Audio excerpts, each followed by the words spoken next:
अपना ध्यान सम्मुख विराजमान श्री श्री 108 श्री परमहंस महान विभूतियों की ओर लगाते हुए और अपनी मुखरसना को पवित्र करने हेतु एक बार ऊंची और मीठे स्वर में बोलिए जयकारा बोल मेरे श्री गुरु महाराज की जय। बोलो साचे दरबार की जय। बोलो श्री सतगुरुदेव भगवान की जय। गुरुमुखों, महापुरुष इस धराधाम पर आते हैं और हमेशा हमें सच की राह दिखाते हैं और हमें बतलाते हैं कि इस दुनिया में सच चीज़ क्या है और झूठ चीज़ क्या है। और मनुष्य जो है झूठ चीज़ को एकत्रित करके सच की तलाश कर रहा है, जो कि भ्रम में जीवन जी रहा है। महापुरुष हमें हमेशा सच की राह दिखाते हैं और यह भी हमें कहते हैं कि हमेशा सच की राह पर चलो।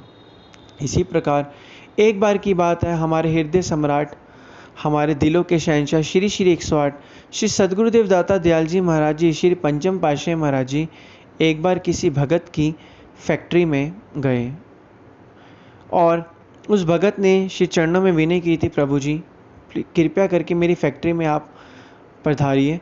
तो श्री गुरु महाराज जी जब उसकी फैक्ट्री में गए, फैक्ट्री का पूरा निरीक्षण किया, श्री गुरु महाराज जी ने सारी की सारी उसकी फैक्ट्री को देखा। फैक्ट्री को देखने के बाद जब श्री गुरु महाराज जी उस भगत के ऑफिस में आकर बैठे, तो भगत जी भी वो साथ में ही थे। तो जैसे ही श्री गुरु महाराज जी बैठे, वहाँ पर एक दीवार पर एक चित्र लगा हुआ था। उस चित्र में एक आदमी की तस्वीर थी और उसमें दिखाया गया था कि एक आदमी बिजनेस के जो चरण होते हैं उसमें किस तरीके से बिजनेस के जो चरण हैं वो दिखाए गए थे, स्टेजेस दिखाए गए थे। उसमें चित्र में ऐसे दर्शाया गया था कि बिज़नेस के जो शुरू के चरण होते हैं बहुत ही आसान होते हैं। धीरे धीरे जब बिज़नेस बढ़ता रहता है तो अशांति, चिंता बढ़ती रहती हैं और ऐसे कर करके जब बिज़नेस बहुत आगे तक बढ़ जाता है तो एंड में इंसान का पागलपन दिखाया गया है कि कितना मनुष्य है इस संसारिक चीज़ों को प्राप्त करता है, कितना धन कमाता है और कितनी उसकी चिंताएँ बढ़ जाती हैं। उस चित्र के अंदर यह वर्णन किया गया था। इसी प्रकार जब यह वर्णन उस चित्र के अंदर किया गया था, जब उस भगत ने ऐसे ऐसे बताया, इस चित्र के बारे में देखा और श्री गुरु महाराज जी को बताया, तो उस समय श्री गुरु महाराज जी ने कहा कि जैसे इस चित्र के अंदर हमने देखा कि इस मनुष्य जब भी कोई कार्य करता है तो कार्य में हमेशा आगे बढ़ता जाता है। जितनी संसारिक चीज़ों को, श्री गुरु महाराज जी ने प्रवचन फरमाए, मनुष्य जितनी संसारिक चीज़ों को एकत्रित करता है उतना उसे और दुख भोगना पड़ता है, उतना उसके मन के अंदर अशांति आती रहती है और शांति समाप्त होती जाती है। मनुष्य को तो यह पता होना चाहिए कि संसार में साथ जाने वाली चीज़ सिर्फ और सिर्फ एक नाम है। मनुष्य जब अपनी आंतरिक अशांति जो है, आंतरिक अशांति जो है मनुष्य को बिल्कुल ही बर्बाद कर देती है। कहते हैं जब ये ऐसी चीज़ है, मन को जो मानसिक शांति है, टेंशन जो है, जो मन को ऐसी चीज़ है, कहते हैं ना चिता तो एक पल में ही जलकर भस्म हो जाती है, लेकिन चिंता आजीवन भर तड़पाती रहती है। ये ऐसी चिता है जो बिना जले ही हमें कष्ट और दर्द देती है। तो जितना जितना मनुष्य संसार में आगे बढ़ता रहता है, संसारिक चीज़ों को एकत्रित करता रहता है, उससे मिलने वाली अशांति भी उसे प्राप्त होती है। जिस तरीके से हर एक चीज़ के कुछ फ़ायदे और नुकसान होते हैं, मनुष्य को धन संपत्ति, ज़मीन ज़्यादा सब कुछ प्राप्त तो होता है, लेकिन प्राप्त होने के बाद जो है उसे अशांति भी मिलती है। उसे जो है मन हमेशा अशांत रहता है, परेशान रहता है, मन भजन अभ्यास में नहीं लगता, मन में अशांति होती है, तो उसे ये भी चीज़ें साथ में उपहार के रूप में मिलती हैं। तो इसलिए संत महापुरुष श्री गुरु महाराज जी ने प्रवचन यह फरमाए कि मनुष्य को हमेशा भक्ति भाव रखना चाहिए। इस चित्र की जगह पे हमें हमेशा भक्ति भाव के चित्र लगाए होने चाहिए कि हमें भक्ति करनी है, तो जैसा हम देखते हैं वैसा ही हमारे मन के अंदर वो अवस्था विचार के रूप में बन जाती है। अगर इस चित्र को हम देखेंगे, इस चित्र की जगह हम भक्ति भाव सेवा के चित्र लगाएंगे, तो ये वाले चित्र जो हैं हमारे मन के अंदर अभी आएंगे और हमारे मन के अंदर वैसा का वैसा जो है एक प्रभाव पड़ेगा और हमारे मन के अंदर वैसा एक अस्तित्व बन जाएगा। तो इसलिए वक्त के संतों महापुरुषों का यही कहना है कि जितना हम भजन अभ्यास करेंगे, सुरती एकाग्र होगी, मन शांत होगा, मन भक्ति में भी लगेगा। तो श्री सद्गुरुदेव महाराज जी ने यही फरमाया कि संसार के काम तो करो, संसार में आए हो तो एक चीज़ हमेशा याद रखो, क्या कि संसार में हमें कमल के फूल की तरह रहना है, जो कीचड़ में रहता तो है लेकिन वह कीचड़ से कीचड़ की एक भी छींट उस पर नहीं आती। तो यही चीज़ हमें सीखनी है। वक़्त के संत महापुरुष मना नहीं करते कि आप धन मत कमाओ, ये मत करो। वो तो कहते हैं कि धन कमाना आज के समय में ज़रूरी भी है हमें, लेकिन इस धन को कमाते कमाते इस धन को अपने मन में मत बसाओ। मन के अंदर सिर्फ और सिर्फ श्री सद्गुरुदेव महाराज जी परमपिता परमात्मा ने जो नाम बख्शा वो नाम हमें जपना है।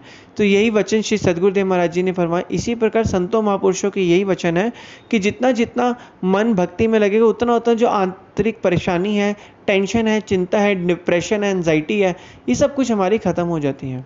इसी प्रकार एक बार की और बात है, हमारे श्री श्री 108 श्री सद्गुरुदेव महाराज जी दाता दयाल जी महाराज जी एक भगत के विनय ने करी कि श्री सद्गुरुदेव महाराज जी कृपया करके मेरे घर पर पधारिए। वह भगत जो था एक अपार्टमेंट में, वह भगत जो था एक जगह पर रहता था। उस भगत का जो फ्लोर था वो 27वां फ्लोर था, बहुत ही ऊंचा था। श्री सद्गुरुदेव महाराज जी ने उसके घर पे कृपा करी और 27वें फ्लोर पर वह रहता था। तो वहाँ से श्री सद्गुरुदेव महाराज जी जब बाहर आए बालकनी में, तो वहाँ से देखा कि समुद्र की लहरें हैं, समुद्र की लहरें गोता खा रही हैं, समुद्र की लहरें कितनी प्यारी लग रही हैं। तो उस भगत ने विनय करी, श्री गुरु महाराज जी ये देखिए यहाँ पे समुद्र की लहरें हैं। तो श्री सद्गुरुदेव महाराज जी ने प्रवचन फरमाया, जिस तरीके से इतनी ऊंचाई पर रहने पर तुम्हें समुद्र की लहरें इतनी अच्छी दिख रही हैं, इतनी शांति लग रही है, इतना जो आनंद मिल रहा है, इसी प्रकार जब आप अपनी भजन अभ्यास निरंतर करते रहोगे और अपनी सुरती को नाम अभ्यास में लगाओगे, सुरती को जितना आप ऊपर लेके आओगे, तो ऐसे नज़ारे आपको अपने मन के अंदर भी दिखेंगे। मन के अंदर भी शांति मिलेगी, मन के अंदर भी आनंद मिलेगा। लेकिन ज़रूरत किस चीज़ की है? जितना हो सके हमें नाम सुमिरन आराधन करना है, भजन अभ्यास करना है, जिससे हमारा ये लोक भी सुखी होगा और परलोक भी सुहेला होगा। यह प्रवचन सुनकर वह भगत ने श्री चरणों में दंडवत प्रणाम करी और श्री सद्गुरुदेव महाराज जी को प्रणाम किया। इसी प्रकार वक़्त के संत महापुरुष हमें यही फरमाते हैं कि इस सुरती को हमेशा इस नाम को हमेशा सुरती में परो कर रखो, इस मन को कहीं और भागने मत दो। इसी प्रकार एक बार की और बात है, श्री सद्गुरुदेव महाराज जी दर्शन दे रहे थे भक्तों को, दर्शन हॉल में दर्शन दिए। तो उसी प्रकार उसी समय एक भगत वहाँ पर आया। उसने श्री सद्गुरुदेव महाराज जी के चरणों में विनय की कि प्रभु जी, आपने हमें सबको पांचों नियम की पालना करने के लिए कहा है। मैं पांचों नियम की पालना तो करना चाहता हूँ, मेरा मन भी बहुत करता है, लेकिन जब भी मैं पांचों नियम की पालना करता हूँ तो कहीं ना कहीं मन और माया जो है मुझे फंसा देती हैं और मुझे आगे बढ़ने नहीं देती। मन और माया से मैं कैसे बचूं? कृपया करके मुझे समझाइए, कृपया करके मुझे मार्गदर्शन दीजिए। श्री सद्गुरुदेव महाराज जी ने कहा, जिस तरीके से एक बुलेट प्रूफ जैकेट जब कोई व्यक्ति पहनता है तो उस पर गोली का असर नहीं होता, इसी प्रकार नाम सुमिरन आराधन भी एक बुलेट प्रूफ जैकेट के समान है।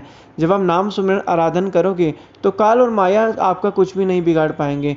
ये हमेशा आपसे 100 कोसों दूर रहेंगे, ये आपका कुछ नहीं बिगाड़ पाएंगे। तो यही प्रवचन श्री सद्गुरुदेव महाराज जी ने फरमाया, जितना जितना आप नाम सुमिरन करोगे, काल और माया आपसे हमेशा दूर भागेंगे और ये संसार की झिलमिलाहट माया जो है आप पर अपना प्रभाव ही नहीं डाल पाएगी। तो यह वचन सुनकर वह भगत बहुत ही खुश हुआ और उसने श्री सद्गुरुदेव महाराज जी के चरणों में दंडवत प्रणाम करी। तो इसी प्रकार यही हमें सीखना है। श्री सद्गुरुदेव महाराज जी इस धराधाम पर आए ही हैं इस भक्तों को आध्यात्मिक शांति और आनंद प्राप्त करने के लिए। जो मनुष्य संसार में आकर संसारी चीज़ों को एकत्रित तो करता है और एकत्रित करने के बाद जब इस संसार से जाता है, श्री सद्गुरुदेव जी प्रवचन फरमाते हैं, संसार से जाने के बाद उसको ये चीज़ें साथ जाने वाली नहीं है। साथ ना चाले बिन भजन विकिया छगरी चाज। तो साथ जाने वाली चीज़ें है ही नहीं। साथ जाने वाली चीज़ सिर्फ और सिर्फ परमपिता परमात्मा का नाम है। उस नाम का जब हम सुमिरन आराधन करेंगे, वह नाम हमारे साथ जाएगा, जो हमारा ये लोग भी सुखी होगा, परलोक भी सुहेला होगा। इस संसार से जब हम दूसरी जगह जाएंगे, जब हमारे पुण्य कर्म समाप्त हो जाएंगे, फिर हमें इस दुनिया में जन्म मिलेगा, फिर हमें अच्छे कर्म जो है करने पड़ेंगे। इसलिए संत महापुरुष ये फरमाते हैं कि स्वार्थ नहीं, हमें परमार्थ करना है। परमार्थ करेंगे, हमारा लोक भी सुखी होगा, परलोक भी सुहेला होगा, मन के अंदर शांति भी रहेगी। फिर हम जब देखिएगा, जब हम बिजनेस व्यापार और कारोबार भी करेंगे, मन के अंदर अभी भी करते हैं, लेकिन मन के अंदर एक अशांति, एक कंफर्ट नहीं है। जब हम ये चीज़ें करेंगे तो मन के अंदर शांति भी होगी, मन इस चीज़ में फंसेगा नहीं और भजन अभ्यास में ध्यान लगेगा।